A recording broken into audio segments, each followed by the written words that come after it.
कहानी की शुरुआत होती है टाउन नाम के एक आदमी से जो अपनी बस्ती के लोगों के साथ शिकार पर आया था। थोड़ी जांच पड़ताल करने के बाद अपने सभी साथियों को शिकार के लिए तैयार होने का आदेश दिया और इस बार इनकी शिकार था जंगली भैंसों का एक झुंड जो इनसे कुछ ही दूरी पर मौजूद था। इसके बाद धीरे धीरे टाउन ने उनकी तरफ बढ़ना शुरू कर दिया और टाउन के सभी साथियों ने उन जंगली भैंसों पर हमला कर दिया, लेकिन वो जंगली भैंस इतनी आसानी से हार मानने वाले नहीं थे और उन्होंने अपनी जान बचाने के लिए उन आदमियों की तरफ बढ़ना शुरू कर दिया। पर सभी आदमियों ने एक साथ अपना भाला उनकी तरफ फेंका, जिससे डरकर सभी जंगली भैंसों ने उल्टी दिशा में भागना शुरू कर दिया जहां एक काफी गहरी खाई मौजूद थी और देखते ही देखते सभी जंगली भैंसों ने उसमें कूदना शुरू कर दिया। अब तक सब टाउन के मुताबिक ही चल रहा था, पर तभी एक जंगली भैंसा खाई में कूदने की बजाय कीड़ा नाम के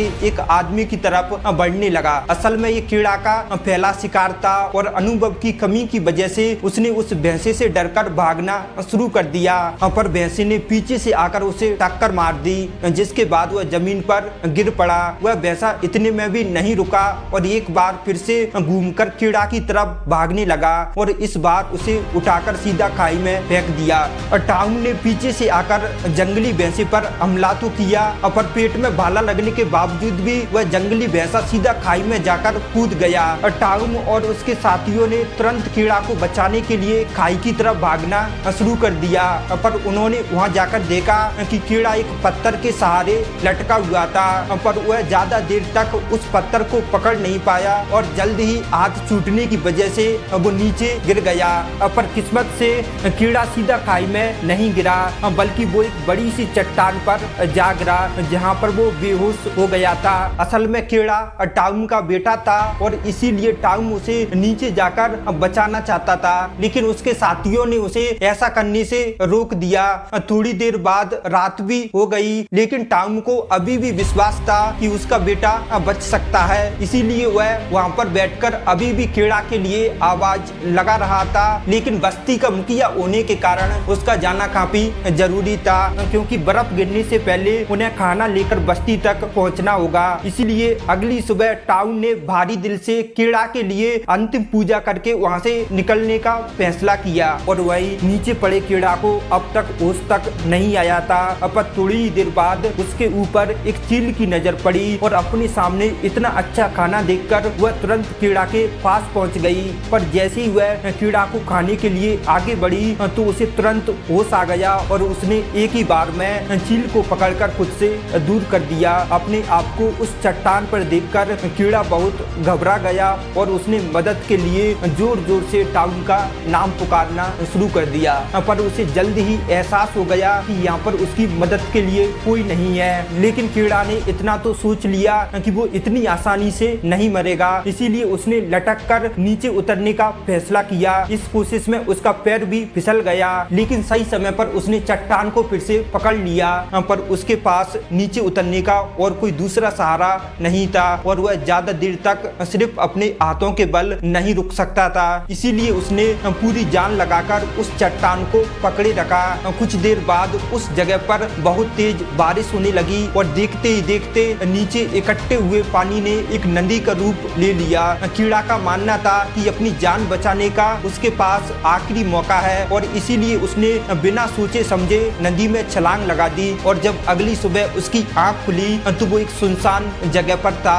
तभी उसका ध्यान अपने पैर पर गया, जिसे वह हिला तक नहीं पा रहा था। जूते उतारने पर उसने देखा कि उसके पैर की हड्डी हिलने की वजह से काफी ज्यादा सूज रखी थी। उसने तुरंत ही दो पत्थरों की मदद से अपने पैर को सहारा दिया, जिसके बाद वह सबसे पहले अपनी हिली हुई हड्डी को वापस अपनी जगह पर लाया और फिर उसने अपने जूते पर दो लकड़ी लगाकर चलने के लिए अपने पैर को सहारा दिया। कीड़ा अपने साथियों के पास जाना चाहता था, इसीलिए उसने पहाड़ की चोटी पर जाने का फैसला किया, जहां उसकी नजर उन पत्थरों पर पड़ी जिन्हें टाउन ने अपनी पूजा के लिए इस्तेमाल किया था। उन्हें देखकर कीड़ा अंदर से टूट गया, पर तभी उसे कुछ आवाज सुनाई दी और जब उसने गौर से देखा तो उसकी नजर भेड़ियों के एक झुंड पर पड़ी। इन्हें देखते ही कीड़ा ने पूरी रफ्तार से भागना शुरू कर दिया, लेकिन वो भेड़ियों से तेज नहीं भाग सकता था। भेड़िए जल्द ही उसके करीब पहुंच गए तो उसने बचने के लिए एक सूखे पेड़ पर चढ़ने का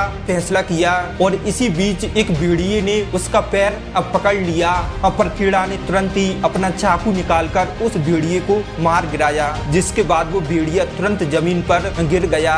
पर अभी भी उसके साथी उस पेड़ के नीचे ही खड़े थे, इसीलिए कीड़ा ने उनके जाने तक उसी पेड़ पर रुकने का फैसला किया, जिसके बाद उसे पूरी रात उसी पेड़ पर गुजारनी पड़ी। और अगली सुबह जब उसकी आंख खुली तो उसने देखा कि भेड़िए अपने जख्मी साथी को वहीं पर छोड़कर चले गए हैं। कीड़ा ने सबसे पहले चाकू को एक लकड़ी से बांधकर अपने लिए एक हथियार बनाया, जिसके बाद वह जख्मी भेड़िए को मारने के लिए उसके पास गया, लेकिन उसे ऐसी जख्मी हालत में देखकर कीड़ा का दिल पिघल गया और उसने इस भेड़िए की जान को बकसने का मन बना लिया। जिसके बाद उसने अपनी सुरक्षा के लिए सबसे पहले रस्सी की मदद से भेड़िए के मुंह को बांध दिया और फिर उसे अपने कंधे पर उठाकर एक गुफा की ओर चल दिया, जहां उन्होंने जैसे तैसे एक रात काटी। अगली सुबह कीड़ा कुछ जड़ी बूटियां तोड़कर अपनी चोट पर लगाई रहा था कि तभी भेड़िए ने अपने मुंह पर बंधी रस्सी खोल दी। यह देखने के बावजूद भी कीड़ा शांति से बैठा रहा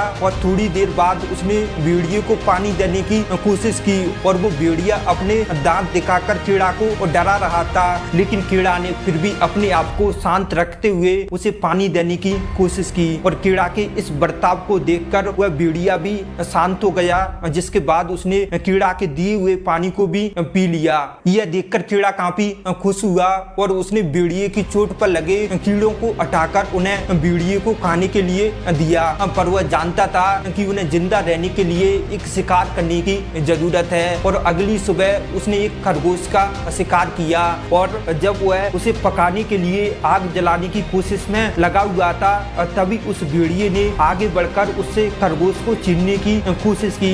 पर कीड़ा जानता था कि भेड़िए को काबू में रखने के लिए उसे खुद को ताकतवर दिखाना होगा, इसीलिए उसने तुरंत ही भेड़िए को डराकर पीछे कर दिया और अपनी ताकत दिखाने के लिए उसने जमीन पर पड़े खरगोश को दांतों से ही खाना शुरू कर दिया, जिसे देखकर भेड़िया तुरंत ही चुपचाप अपनी जगह पर बैठ गया। उस रात कीड़ा ने कई दिन बाद खाना खाया था और वहीं दूसरी तरफ भेड़िया चुपचाप बैठकर कीड़ा को देख रहा था। थोड़ी देर बाद कीड़ा ने उसे भी खाना दे दिया, पर भेड़िए को ये बात साफ साफ समझ में आ गई कि उसे खाना चाहिए तो कीड़ा की इजाजत लेनी ही पड़ेगी। अगले कुछ दिनों तक आराम करने के बाद कीड़ा ने बर्फ गिरने से पहले वापस घर जाने का फैसला किया, पर वो उस भेड़िए को अपने साथ नहीं ले जा सकता था, इसलिए कीड़ा ने उसे वहीं पर छोड़कर अकेले ही घर जाने का फैसला किया। पर उसके बाहर निकलते ही भेड़िया धीरे धीरे उसके पीछे आने लगा। थोड़ी देर तक ऐसे ही चलने के बाद कीड़ा ने परेशान होकर भेड़िए को भगाने के लिए एक लकड़ी उसकी तरफ फेंकी, लेकिन डरकर भागने की बजाय भेड़िया उस लकड़ी को उठाकर आगे आगे भागने लगा। इससे पहले कि कीड़ा कुछ समझ पाता उस भेड़िए की नजर पासी में खड़े जंगली सुअरों पर पड़ी, जिन्हें देखते ही भेड़िया उनके पीछे पूरी रफ्तार से भागा और दूसरी तरफ कीड़ा डर के मारे अपना भाला पकड़कर खड़ा हुआ था। जैसे ही वह जंगली सुअर भेड़िए से बचने के लिए कीड़ा की तरफ भागा तो कीड़ा चुपचाप डर के मारे खड़ा रहा, जिसके चलते सुअर भागने में कामयाब हो गया। यह देखकर भेड़िया काफी निराश हुआ, क्योंकि कीड़ा की गलती की वजह से अब उन्हें भूखा ही रहना पड़ेगा। लेकिन कुछ ही देर बाद उन दोनों की दोस्ती हो जाती है और कीड़ा उसका नाम रखता है अल्पा। इसके बाद ये दोनों अपने घर की तरफ बढ़ते हैं और कई मुश्किलों के बाद अपने घर पहुंच जाते हैं। यह देखकर कीड़ा का पिता काफी खुश हुआ, जिसने अपने बेटे की उम्मीद ही खो दी थी।